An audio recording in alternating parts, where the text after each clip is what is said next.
The call came at 2:17 a.m., yanking me from a dreamless sleep into my mother's hysteria. "She's dying, Tinsley. Your sister is dying." My name is Tinsley, and that moment marked the beginning of how I lost everything, and then got even. "Mom, slow down. What's wrong with Cadence?" I pressed the phone closer, forcing myself to sit upright in bed. The blue glow of my alarm clock felt surreal, like I was still dreaming.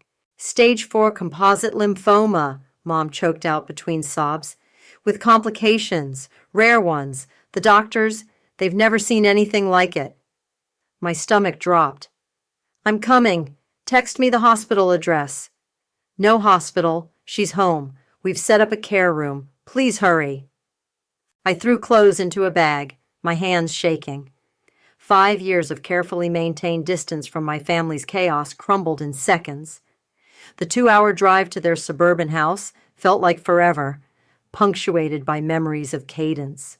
Her golden curls, her magnetic laugh, her uncanny ability to make everyone love her. The porch light was on when I arrived. Dad opened the door before I could knock, his face grave. "She's been asking for you." The living room had been transformed into something between a hospital room and a flower shop. The medicinal smell hit me first, then the soft classical music playing from hidden speakers, roses and lilies everywhere. Mom hovered near a hospital bed where Cadence lay, looking frail and perfectly positioned, like a tragic heroine in a Victorian novel. "Tins?" Cadence's voice was barely a whisper. "You came." I rushed to her side, taking her cold hand. She'd lost weight, her cheekbones sharp beneath pallid skin. "Of course I came. Why didn't anyone tell me sooner?" "It happened so fast," Mom interjected, dabbing her eyes with a monogrammed handkerchief.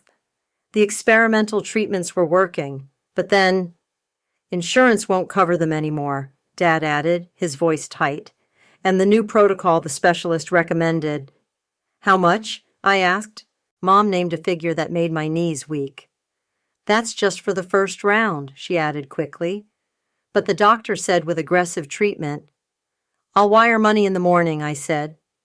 Cadence squeezed my hand weakly, and I saw tears slip down her cheeks. "You don't have to," she whispered. "I know things haven't been great between us." "Stop. You're my sister." The words came automatically, years of being the responsible one kicking in.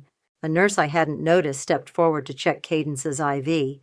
Mom fussed with the pillows, while Dad studied some papers that looked like medical charts. "Actually," I said, trying to sound casual, "I have a friend in San Francisco, Dr. Sarah Mitchell. She specializes in rare lymphomas. Maybe I could get her to look at your case?" Something flickered across Cadence's face. Alarm? But vanished so quickly I thought I'd imagined it.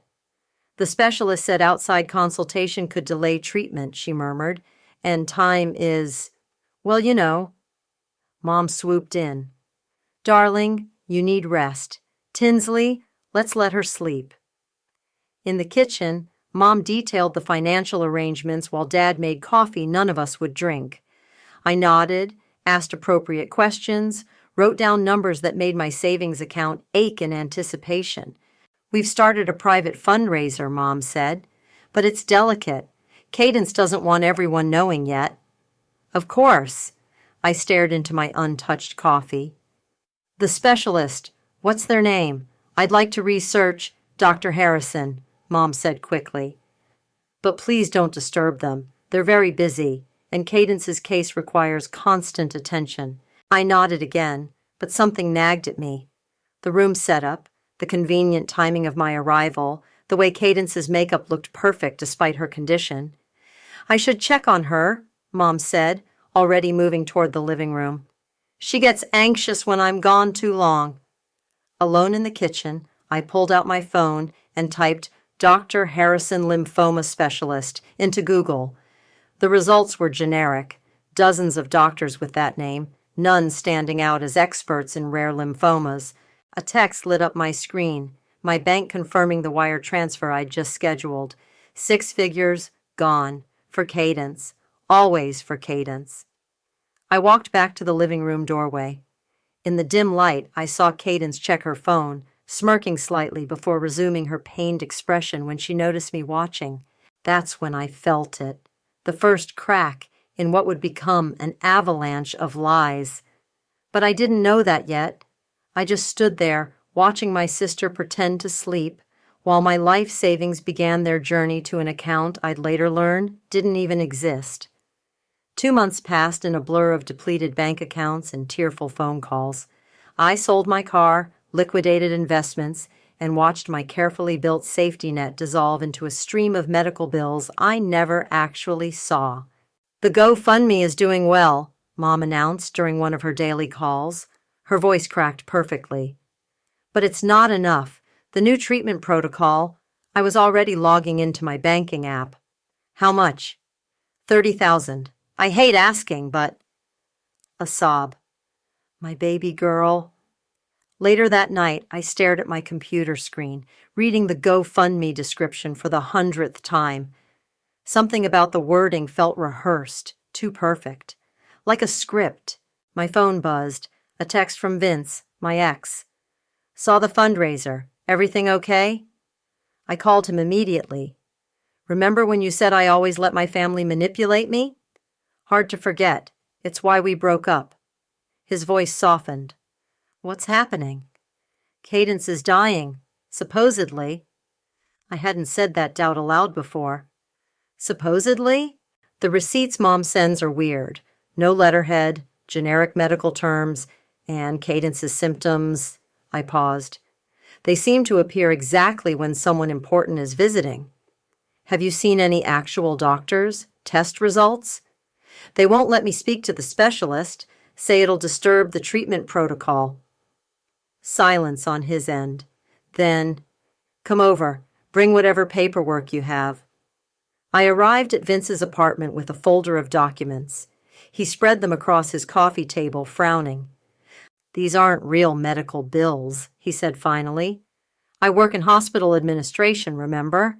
This isn't how any legitimate facility formats their invoices." My stomach lurched. Could be a private clinic? With no license number, no insurance codes? He shook his head. "Something's wrong here." My phone rang. Mom again. I put it on speaker. "The fundraiser brunch is tomorrow," she said. "Wear something nice. And Tinsley? Try to look more devastated. People need to see how this is affecting the family." I caught Vince's raised eyebrow. "Sure, Mom. Should I bring anything?" "Just your checkbook," she said, then laughed like it was a joke. The brunch was held at my parents' country club.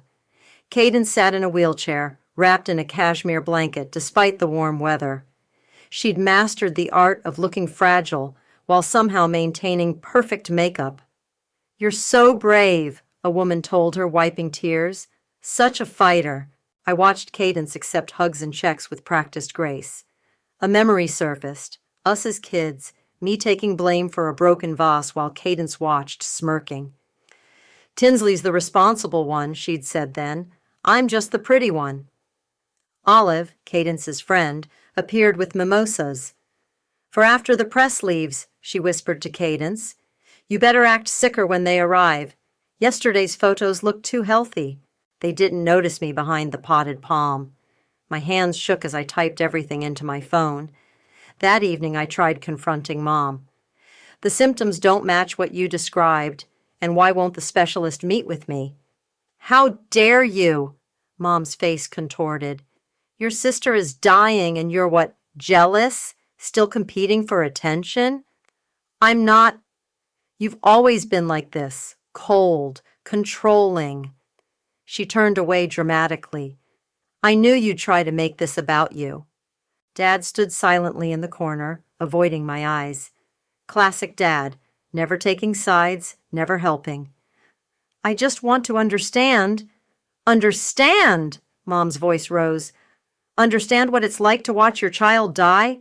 To beg for help while her sister questions everything?" I left before she could escalate further. In my car, I found an old photo in the glove compartment, Cadence and me at her high school graduation. She was laughing, radiant. I was smiling too, but my eyes were tired.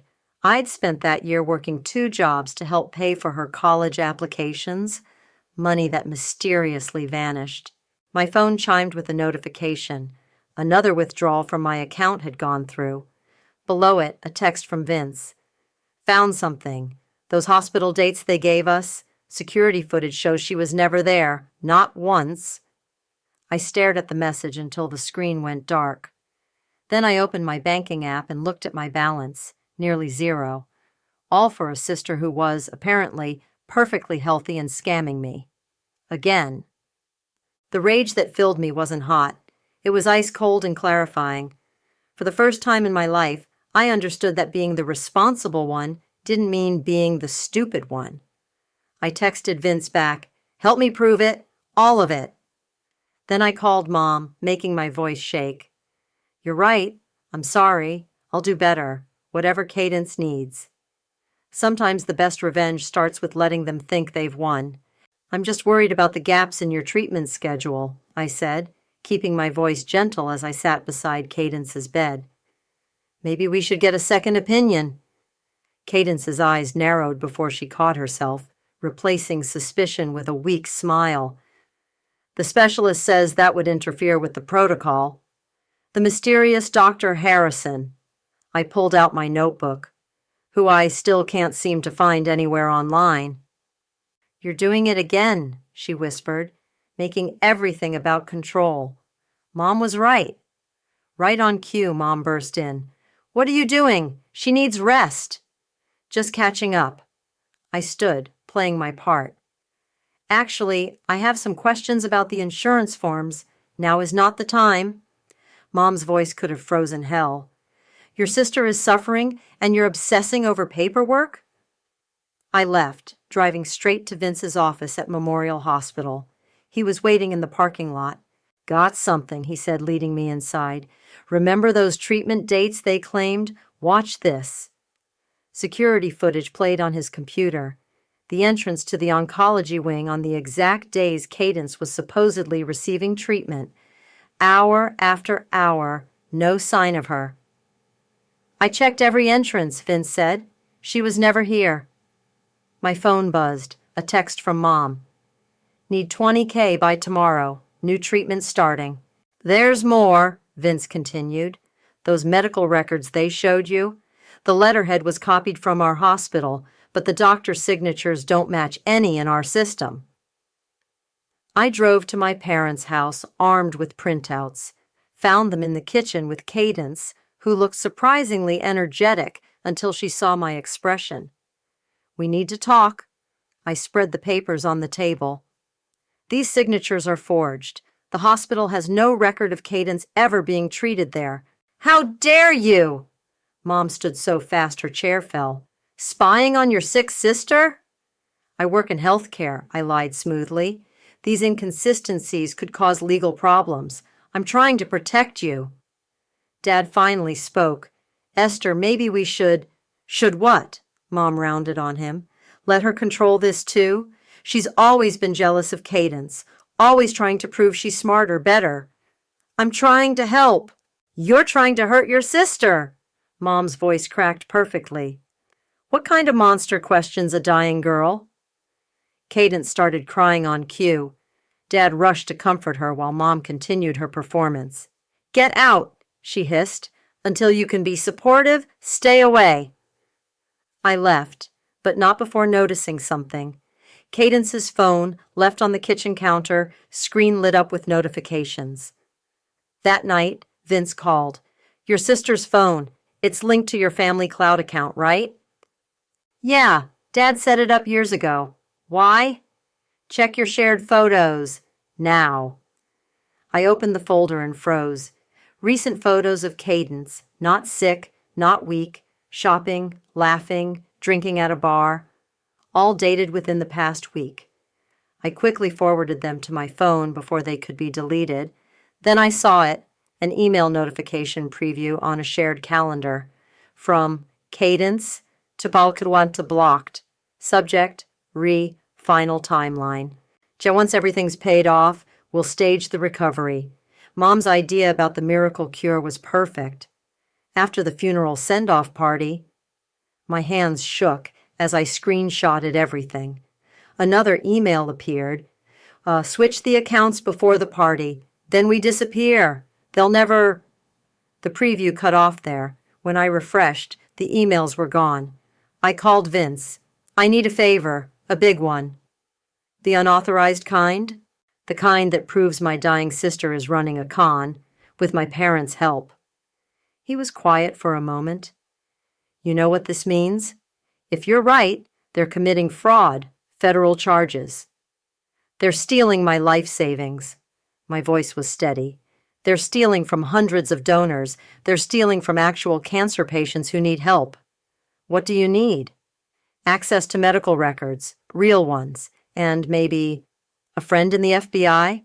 I know someone, but Tinsley, he paused, this will destroy your family. I thought about years of manipulation, of being the responsible one, of watching Cadence get away with everything while I cleaned up her messes. They're not my family, I said. They're criminals who share my DNA, and it's time they learned about consequences.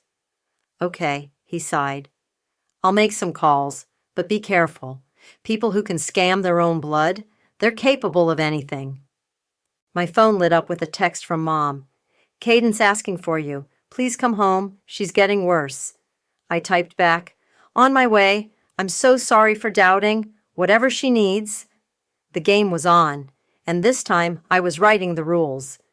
I just feel so helpless, I sobbed into my hands, putting on the performance of my life in my parents' living room. What kind of sister questions her dying sibling? I'm horrible! Mom patted my shoulder, barely concealing her triumph. We all process grief differently, dear. Cadence reached for my hand from her perfectly arranged sickbed. I forgive you, Tins. You were just scared. Behind my tears, I was counting. 3 weeks until their farewell party. 3 weeks to set my trap. I want to help more, I whispered. Whatever you need. Well, Mom exchanged looks with Cadence. The new treatment protocol. I wrote another check, smaller this time, had to make them think I was running out of money. They didn't know about my secret account, the one I'd started filling the day I saw those emails. Later, at Vince's apartment, I met with Dr. Monica Delgado, an oncologist he'd contacted. These symptoms don't match any known progression of lymphoma, Monica said, reviewing the medical records my family had shared. And these blood test results, they're impossible. Impossible how? These markers can't coexist. It's like they Googled cancer symptoms and mixed them randomly. She looked up. You said they're planning a farewell party? 3 weeks from now, big event, lots of donors invited. Perfect timing for a medical expert to attend, she said, understanding immediately. 2 experts, Vince added. I contacted Dr. Young. He specializes in medical fraud cases. My phone buzzed. Mom again. Cadence having bad day. Need you here. I arrived to find Cadence looking appropriately tragic, Mom filming her brave struggle for their latest fundraising update. Maybe say something about hoping to see next Christmas, Mom suggested between takes. I sat nearby, pretending to wipe tears while actually recording everything on my phone. The farewell party plans are coming together, Mom said later in the kitchen. We're thinking sunset in the garden, very symbolic. Beautiful, I agreed. I'm working on my speech. Oh, honey, you don't have to. I want to. I've been writing down memories, special moments. Like the time you helped Cadence fake mono to get out of exams, or when you covered for her stealing from Grandma's purse. Mom's eyes narrowed slightly before her mask slipped back on. That's thoughtful. That evening, I met with a private investigator Vince recommended. Your sister's been busy, he said, showing me photos. Daily trips to a gym when she's supposedly bedridden. Meetings with this man. He pointed to a tall figure. Zeke Edwards. They seem intimate. Follow the money, I told him, especially transfers to offshore accounts. Back home, I worked on my speech for the party. The real one, not the tearful tribute they expected. Every word a bullet, loaded with evidence. My phone lit up with a text from Monica. Got access to National Medical Database. Your sister has never been treated for cancer, anywhere. Another text from Vince. FBI contact very interested. Says this fits pattern of organized fraud. I forwarded everything to a secure email account, then deleted the messages. Played the grieving sister during the day, planned their destruction at night. Mom called daily now, feeding me lines to use in interviews, coaching me on looking more devastated for photos. The local news wants to cover the party, she said excitedly. Your speech needs to really sell the tragedy. Oh, it will, I promised. I met with Dr. Young at a coffee shop far from my parents' neighborhood. He reviewed the evidence we'd gathered. Multiple instances of wire fraud, he said. Identity theft, false medical documentation. Your parents and sister could face serious time. Good. You understand there's no going back? Once we present this evidence, they stole my life savings, I interrupted. They're stealing from cancer charities, from desperate people. They deserve everything coming. That night, Mom texted, Cadence asking for you, says she feels weaker. I drove over, found Cadence in her usual pose of elegant suffering, but this time I noticed something new. A flash of a designer watch under her sleeve, the same model I'd seen in the investigator's photos from her shopping spree. I'm scared, Tins, she whispered. Don't be, I said, squeezing her hand. Everything's going to work out exactly like it should. She smiled weakly, probably thinking I was offering comfort. Actually, I was imagining her face when it all came crashing down. My phone vibrated. Monica again. Records analysis complete. Every document they've shown you is forged. Even the doctor's signature is copied from a retired physician's license. I looked at Cadence, remembering every lie, every manipulation, every time she'd played me for a fool. 3 more weeks. Then we'd see who the better actress really was. I can't take it anymore, I wailed at the dinner party Mom had organized for close family and supporters. My mascara ran perfectly. I'd practiced for an hour. Watching her slip away, Cadence reached out with trembling fingers, playing her part. Stay strong for me, sis. The wealthy donors around the table dabbed their eyes. Checkbooks appeared like magic. Mom beamed. Later in the kitchen, I overheard her talking to Thomas, her shady friend who managed the fundraiser accounts. Transfer another chunk to the Cayman account, she whispered. I deserve some comfort after all this stress. I texted Vince immediately. Kitchen, now, recording needed. He was parked outside with surveillance equipment, catching every word. Got it, he texted back. FBI says this is exactly what they needed. The next day, Cadence insisted on going dress shopping for the farewell party. I drove her, watching as she practically bounced into the boutique before remembering to look feeble. Too bright, she said, rejecting a blue gown. I need something more terminal. The saleswoman looked uncomfortable. I kept my phone recording. What about this? Cadence held up a white dress. Very angelic. They'll be crying forever. She caught herself glancing at me. Except you, of course. You'll be, at peace. At peace, I echoed, thinking of the evidence mounting in my secure email account. My phone buzzed, a photo from the private investigator. Cadence in a lingerie store, wrapped around a tall man I recognized as Zeke, both of them laughing. Timestamp, yesterday morning, when she was supposedly having an emergency treatment. This dress is perfect for the party, Cadence said, admiring herself. Mom says over 200 people are coming, plus the news crews. You always did love an audience. She shot me a look. What's that supposed to mean? Nothing. I smiled blandly, just remembering how you used to put on shows when we were kids. Back at home, Mom was rehearsing her speech in the garden. My brave, beautiful daughter taken too soon. Speaking of speeches, I said casually, I've been working on mine. Want to hear it? Oh, darling, Maybe keep it short. The focus should be on Cadence's final words. Trust me, I said. Everyone will remember what I have to say. That evening, Vince called with an update. Your parents' friend Thomas? He's been flagged for money laundering before. FBI's very interested in those Cayman transfers. Perfect.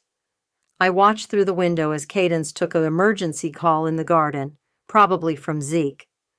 How's Monica's presentation coming along?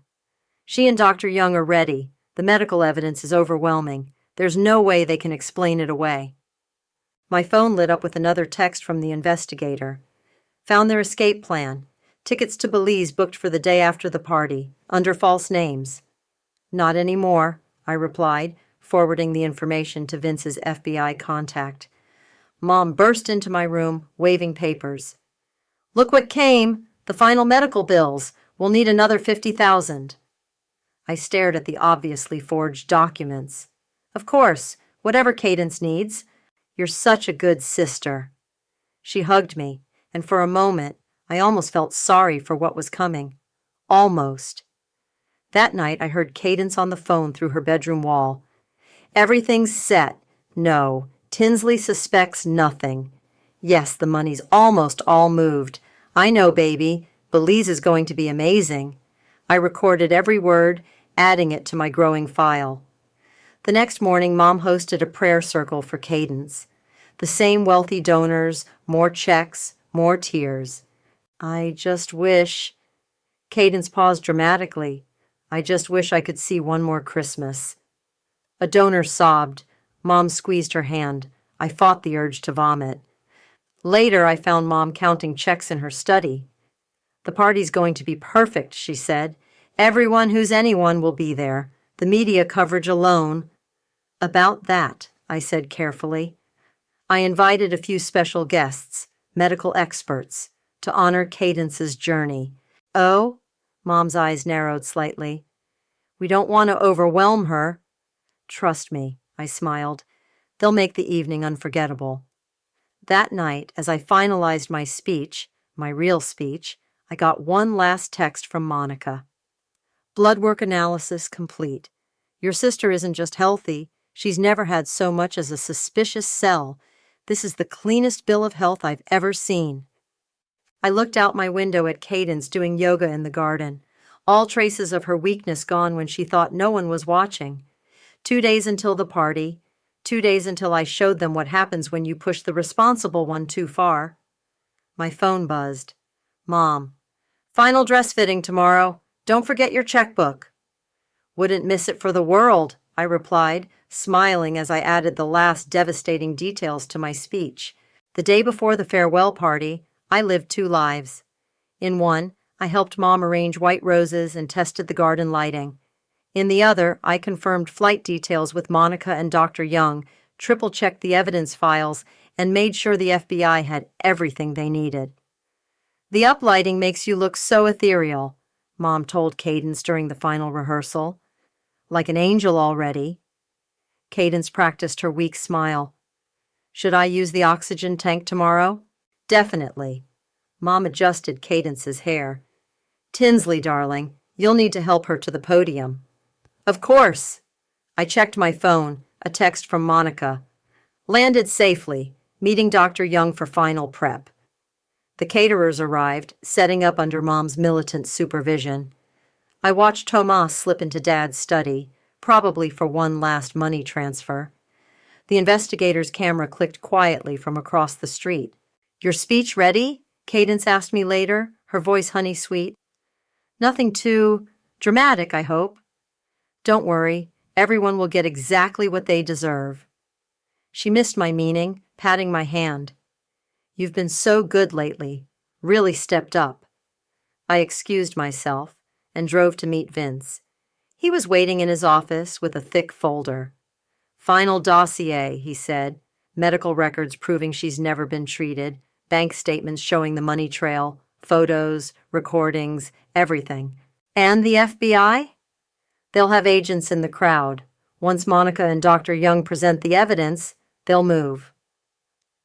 Back home, I found Mom in my old bedroom, crying over photo albums. Look at you two. she sniffled. Always so close. I looked at the photo, Cadence and me at her college graduation, the one she never actually attended, though my money paid for the ceremony. Mom, I said carefully, do you ever regret any of it? Regret what?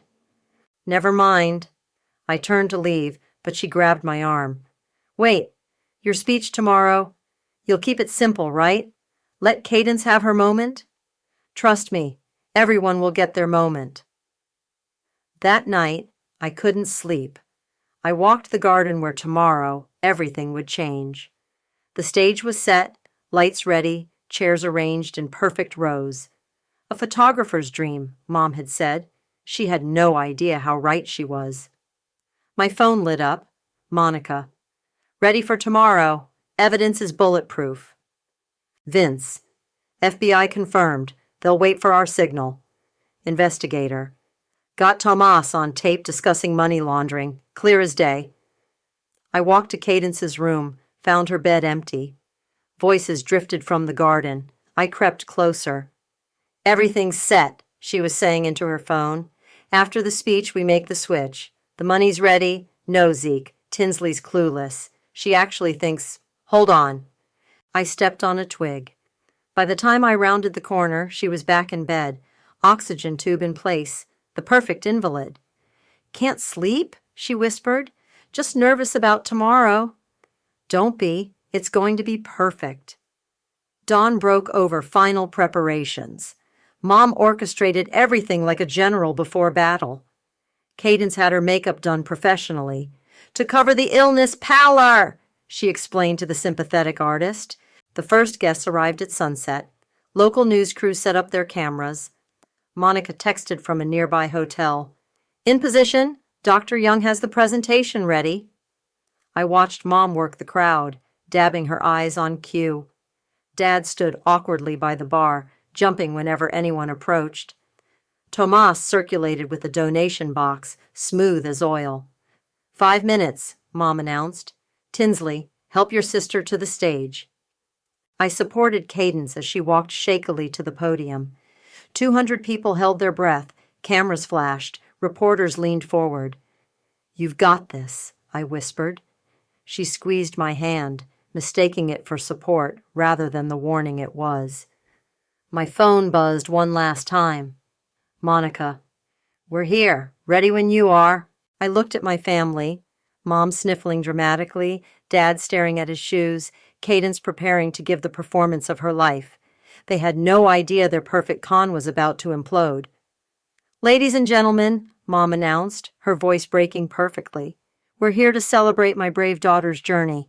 I stood slightly behind Cadence, watching the crowd's sympathetic faces. Soon, those looks would turn to shock, then anger.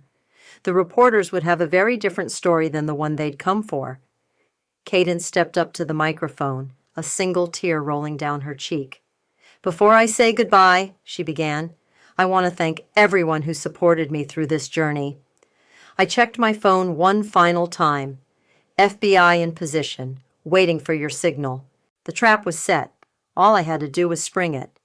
And though my time may be short, Cadence's voice quivered perfectly, your love has made every moment precious.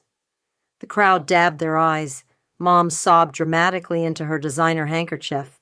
A reporter wiped away tears while keeping her camera steady. And now, Cadence continued, I'd like to rest while my dear sister says a few words. My heart pounded as I approached the podium. Cadence gave me a sympathetic smile, probably expecting another emotional tribute to her bravery. Before I begin my prepared speech, I said, my voice clear and strong, I'd like to welcome 2 special guests, Dr. Monica Delgado and Dr. Rolando Young. Please join us. Mom's head snapped up. Cadence's smile froze. Monica and Dr. Young walked up from the back, carrying their presentation materials. I caught a glimpse of FBI agents positioning themselves near the exits. What is this? Mom hissed, rushing toward the podium. The truth, I said into the microphone, about my sister's miraculous cancer journey. Cadence started to stand, then remembered she was supposed to be weak. She sank back, looking trapped. Dr. Delgado, I continued. Would you please share your findings? Monica stepped forward, professional and calm. I've reviewed all medical documentation provided by the family. Every single record is falsified. The doctor's signatures are forged. The hospital letterhead is stolen. Murmurs rippled through the crowd. Cameras swiveled from Cadence to Monica. Furthermore, Monica continued, displaying documents on the screen behind us, national medical records show that Cadence has never been treated for cancer. Anywhere. Ever. The murmurs grew louder. Someone shouted, "What? Dr. Young?" I gestured to him. He projected bank statements onto the screen. These transfers show systematic movement of donated funds to offshore accounts. Over $2 million has been collected and laundered through various shells. Cadence jumped up, forgetting her act completely. He's lying. Tinsley's jealous. She's always been jealous. Really? I pulled out my phone, played the recording from the garden. Cadence's voice discussing money transfers with Zeke, planning their escape to Belize. Mom lunged for the podium. "Stop this! My daughter is dying!" "No, Mom, your daughter is stealing, and you helped her." The crowd was on their feet now. Phones recorded everything.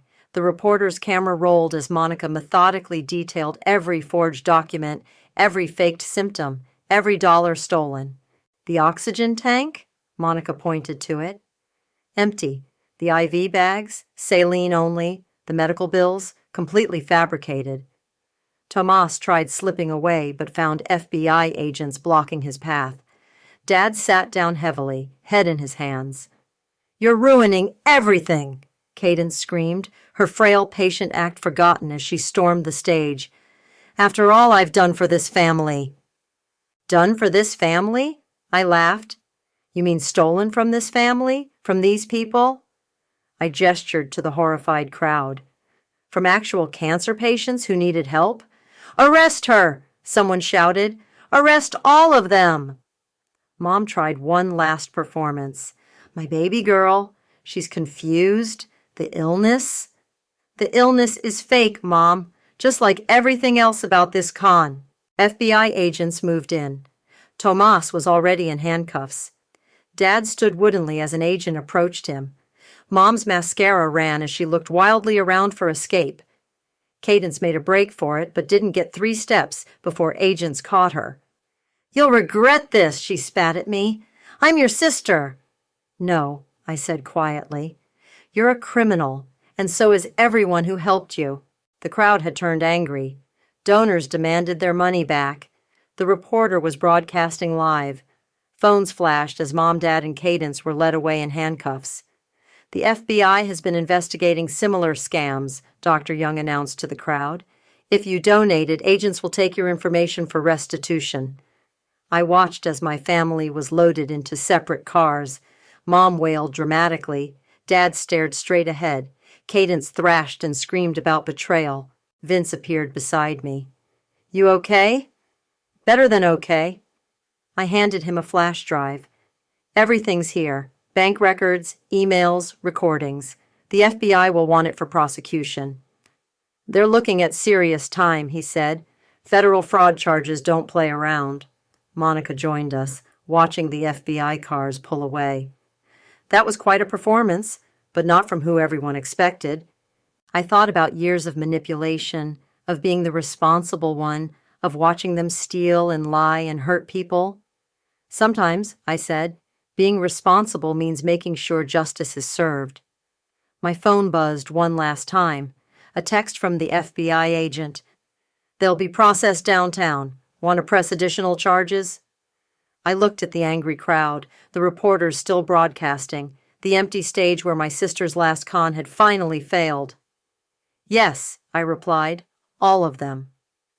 Because sometimes the best revenge isn't just exposing the truth, it's making sure everyone pays for their lies. The courthouse hallway felt colder than it should have. I sat on the wooden bench, watching people hurry past, while inside the chamber, my family faced sentencing. "Ms. Joseph," a court officer appeared. "They're ready." I walked in as the judge cleared his throat. "In all my years on the bench, I've rarely seen such calculated cruelty. To fake a terminal illness, to prey on people's compassion. Mom stared at her hands. Dad seemed to have aged decades. Cadence, though. Cadence glared at me with pure hatred. The defendants have shown no remorse, the judge continued. Therefore, I sentence Cadence Joseph to 8 years in federal prison, Esther Joseph to 5 years, Jameson Joseph to 3 years. The gavel struck. It was done. As they were led away, Dad caught my eye. Tinsley, please. I turned away. Some wounds don't heal with apologies. Outside, reporters swarmed. How does it feel to expose your own family's fraud? Do you regret turning them in? Any comment on the $2 million they stole? Vince appeared, creating a path through the crowd. She'll release a statement later. In his car, I finally let out the breath I'd been holding. Take me to the hospital? He understood immediately. The pediatric oncology ward? I promised them I would.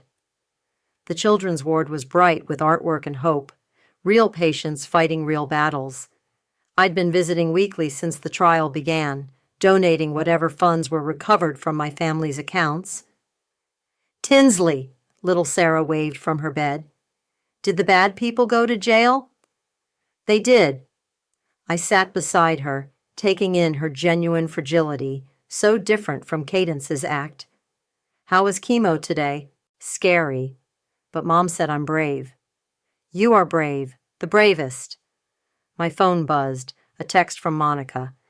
Turned down 3 interview requests for you. Also, that support group wants you to speak again. I'd found unexpected purpose in sharing my story. Other families had come forward, other scams exposed, something good from something terrible. A nurse appeared. Package for you at the desk? It was a letter, prison stationery. I recognized Dad's handwriting. Tinsley, I failed you. Failed everyone. The shame of watching your sister's scheme grow while I did nothing. I'll carry that forever. Don't forgive me. Just know I understand why you did it. Dad. I tucked it away. Maybe someday I'd respond. Maybe not. Another buzz. Unknown number. A recorded call from prison. Hey, sis. Cadence's voice dripped venom.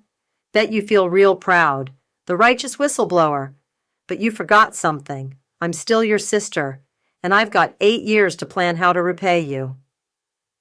I saved the recording and forwarded it to my lawyer. Threats were parole violations. You okay? Vince asked as we left the hospital. Better than okay. I meant it. Want to grab coffee? At our old cafe, the TV played a news segment about fraud prevention. My face appeared briefly. Whistleblower exposes family cancer scam. Still getting hate mail? Vince stirred his coffee. Some, mostly from people who think family loyalty should trump everything else. I shrugged. But the thank you letters from real cancer families mean more. And us? He reached across the table. Where do we stand? I took his hand. Some good things come from bad situations. My phone lit up again. The FBI agent who'd handled the case. Another family fraud ring exposed in Miami. Your story inspired the daughter to come forward. I smiled, ripples creating waves. The cafe door chimed. A woman approached hesitantly. Are you Tinsley? My sister's running a similar scam. I've been afraid to... Could you help me? I gestured to the empty chair. Sit. Tell me everything. Later that night, I found one last letter in my mailbox. Cadence again. You think you won. You have no idea who I am. I laughed, actually laughed, as I dropped it in the shredder. She was wrong. I knew exactly who she was now, who they all were. My phone buzzed with another support group request, another chance to help someone else break free from toxic family bonds, another opportunity to turn poison into medicine. I thought about Cadence's threat. 8 years of planning revenge? Let her try. I wasn't the same person anymore. Not a victim, not an enabler, not even just a whistleblower. I was free. And freedom, once claimed, is a hell of a shield against those who never learn to live without their lies. I texted back about the support group. I'll be there. Someone else needs to hear they're not alone. Because that's the thing about truth. It doesn't just set you free. It gives you purpose. And I had work to do.